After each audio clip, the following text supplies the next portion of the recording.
इस बार का राष्ट्रपति चुनाव बहुत असाधारण परिस्थिति में हो रहा है।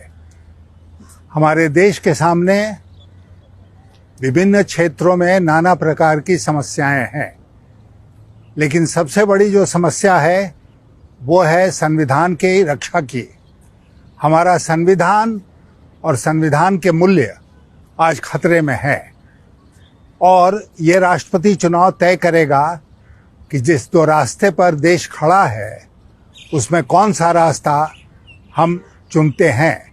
तो एक तरह से राष्ट्रपति का चुनाव देश के भविष्य के चुनाव के साथ जुड़ गया है और इसीलिए मैं जितने इस चुनाव में वोटर्स हैं, एमपीज़ हैं, एमएलएज़ हैं, उनसे मैं अपील करता हूं कि संविधान की व्यवस्था के अनुसार वो अपने विवेक का इस्तेमाल करें और अगर वो वोट मुझे देते हैं, मुझे विजयी बनाते हैं, तो मैं उनसे वादा करता हूं कि मैं संविधान की रक्षा के लिए जो भी आवश्यक कदम होगा वो अवश्य उठाऊंगा। इस चुनाव में जैसा कि आप अवगत हैं, पार्टियों की तरफ से कोई व्हिप जारी नहीं होता है और जो वोट है वो सीक्रेट है।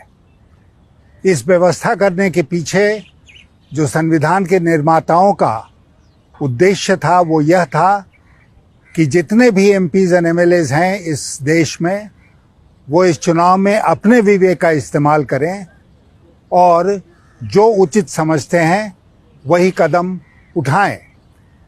मैं जोर दे के कहना चाहता हूं कि आज देश के भविष्य की लड़ाई हमारे सामने है। आज संविधान की रक्षा की लड़ाई हमारे सामने है।